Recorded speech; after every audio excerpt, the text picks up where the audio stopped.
sehat, perkenalkan nama saya Maria Dewianti Huar, NIM 20010707064. Nah, di sini saya akan membuat challenge tentang tantangan generasi muda. Selamat menyaksikan. Hai guys, kembali lagi di challenge saya. Saya akan membuat challenge tentang tantangan generasi muda sebagai agen perubahan. Nah,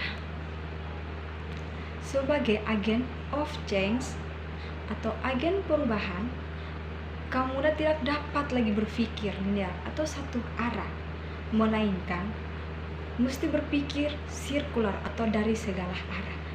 Dengan melakukan hal tersebut, kaum muda dapat menjadi agen perubahan yang sesungguhnya. Usia muda adalah usia produktif. Pada usia produktif tersebut, kaum muda dapat memainkan peran penting dalam kelangsungan kehidupan, kebangsaan, dan bernegara. Pada era di mana dunia terikat dengan perkembangan teknologi digital, generasi muda diharapkan dapat berada di baris depan untuk melakukan perubahan, inovasi, pembangunan, dan perdamaian.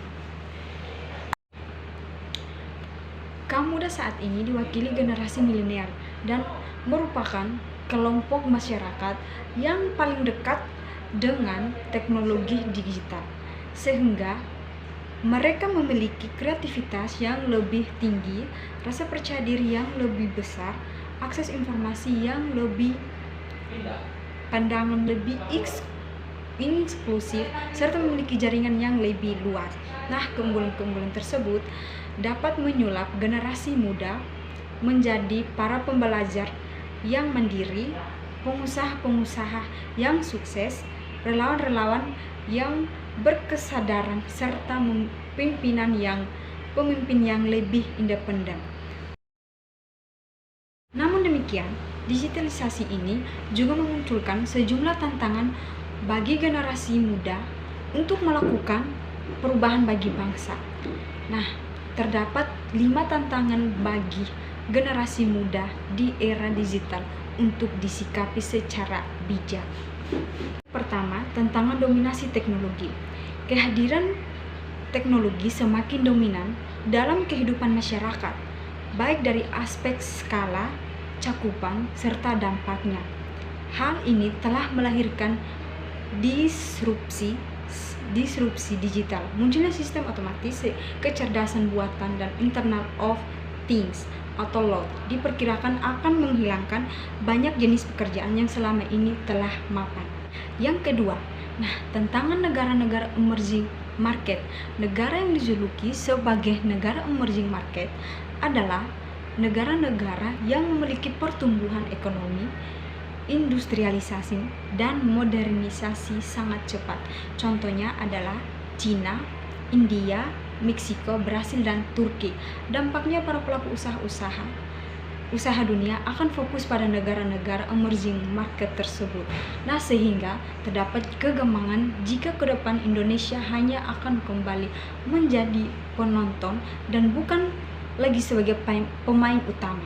Ini tantangan besar yang berada di pundak seluruh elemen bangsa, terutama generasi muda.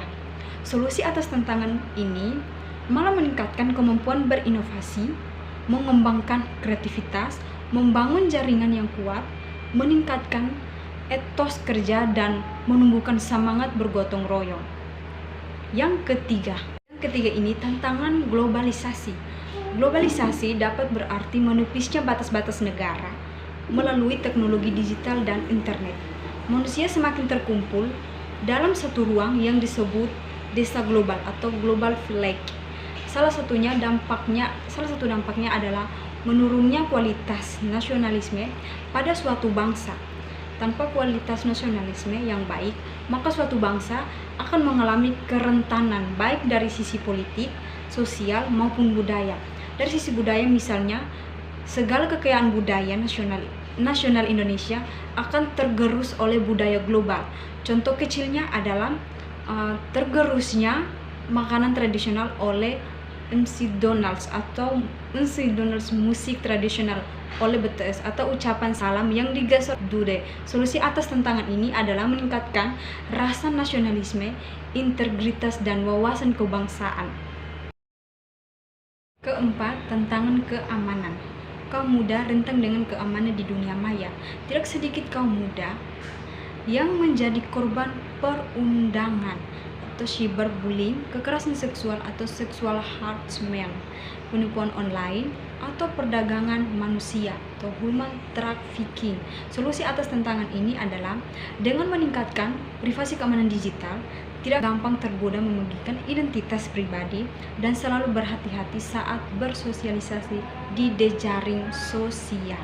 Nah, yang kelima, tantangan moral, etika, dan agama. Penggunaan teknologi sosial memunculkan tantangan serius pada masalah moral, etika, bahkan agama.